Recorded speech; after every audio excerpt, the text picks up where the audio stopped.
Without Remorse, starring Michael B. Jordan, which is the story about a man, a Navy SEAL, who goes on a mission and comes back, and then his family is murdered in front of him, and he is now out for revenge. So I'm going to tell you guys exactly how I felt about this film. It is now available on Amazon Prime to stream, so if you guys have it, check it out. It's all on there. This is part of the Tom Clancy universe. If you guys know, you've got Jack Ryan. He's part of that universe. This is based on the books. And yeah, so I'm going to tell you guys exactly how I felt about this film. But let me know in the comments below, what did you guys think of Without Remorse? Did you love it? Did you hate it? What are your thoughts? Smash that like button while you're there. Hit subscribe as well. And let's jump into this review of Without Remorse. Perfect.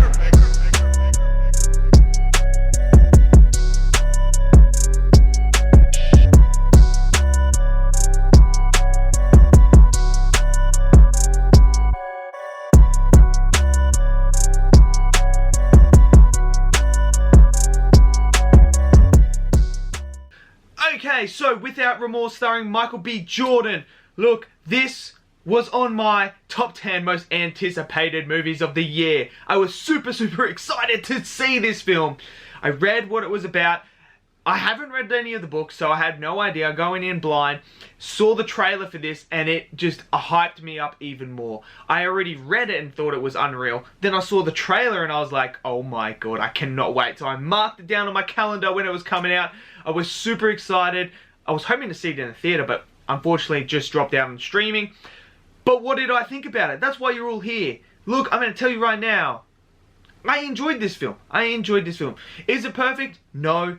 It has issues in this film, and I'm going to talk about that in this review. I'm going to talk about it because there's some of them that really, it annoyed me. It did annoy me. So yeah, we're going to get into that. But overall, I did enjoy this film quite a lot. Now, I thought Michael B. Jordan's performance, brilliant. I mean, I love the guy. I think the guy's awesome. I love everything he's in, and I thought he really brought it to this film as well. I really enjoyed him on screen. I thought he was great. His character, I think they did miss an opportunity. I will say that. I think they did miss an opportunity.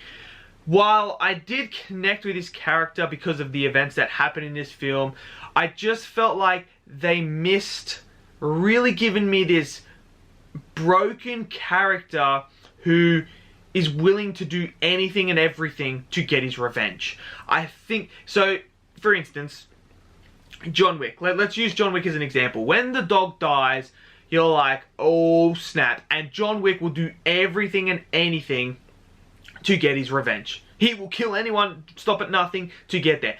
This one, they don't really tackle. That doesn't really is shown through his character, through John. And I think I was missing that because I'm like, this guy's pregnant wife just got murdered in front of him. Like, I would be expecting him to be broken and just absolutely throwing everything to the side of like, I'm going to do whatever it takes to get the person who did this. And I feel like they just missed really giving us that real dynamic element of the character and having him go through this enormous character arc of, you know, broken, absolutely devastated to, I'm going to do whatever I have to succeed this, to completing the task and realizing, does he feel better about it or anything like that. That's what I was hoping for, and I didn't quite get that, which is a bit of a downside. But overall, I still connected with his character and enjoyed his character. What I did like is they didn't make him so OP. So like you see like in John Wick and stuff like that, sometimes these characters are so overpowered that they just walk through people. John doesn't do that, and I think that's good because it gives it a bit more realism. So when he gets shot, you feel it.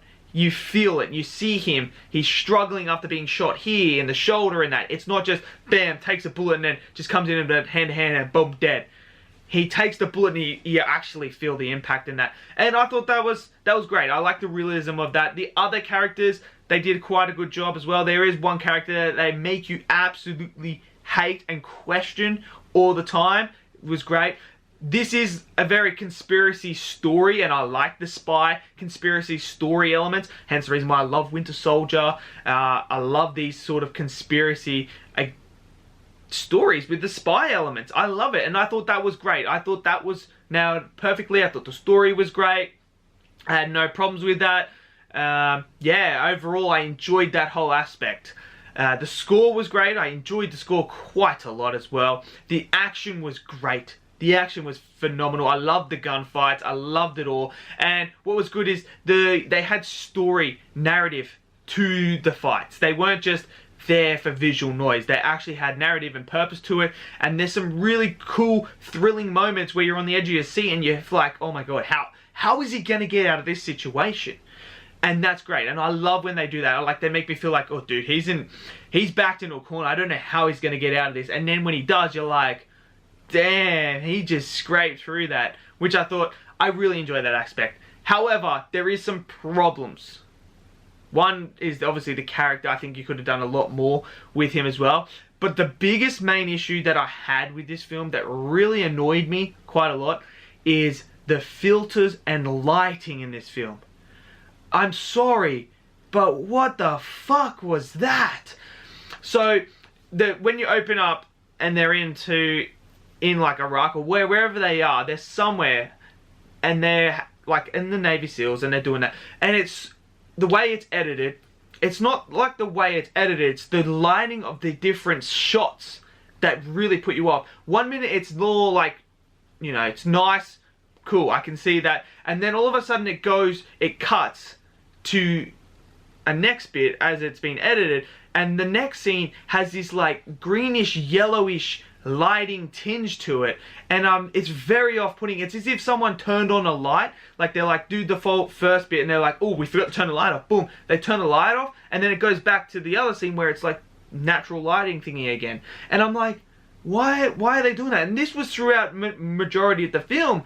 Like, you're in a room, and then it looks like we cut to this bit of the scene, and it looks like someone's turned the light on again, and you've got that filter, that tinge. And it was very annoying. It was very off-putting.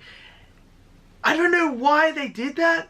I don't know how you can sit there and watch and go, geez, that doesn't look good, does it? It's very off-putting. And they did it in the whole first part with the action scenes and stuff like that, and it's so off-putting, because I'm like, they're fighting at night, yet it looks like there's natural sunlight coming through, but we're fighting at night. What's going on? And it's throwing you off because you're getting confused by that. You're like, I thought they'd fight at night. That was very, very confusing, and that was a big thing that really hurt this film for me. I think if they, you know, tightened that up a little bit, would be better. So, but that's my major nitpick with this film, is the lighting and filter use in certain elements of the scenes when they're editing and cutting from like one shot to the next shot, and it's kind of like, well, that just doesn't work for me. But overall, I enjoyed this film. There is a post-credit scene as well, so make sure you check it out, because it is in a, as far as I'm aware, it's in a universe, and there could be something that I'm looking pretty excited for the next one. I'm gonna have to go back and watch Jack Ryan and that, and yeah, I'm excited to see what's going on. Look, overall I enjoyed it. Yes, there's some issues in this film, but overall I think most people will enjoy this film if you're into those action, conspiracy, spy thrillers and that. I think you'll like it. So let me know in the comments below, what did you guys think of Without Remorse? Did you love it? Did you hate it? Smash it down below. Hit that like button. Don't forget to click subscribe as well, and I'll see you guys in the next video. Peace out.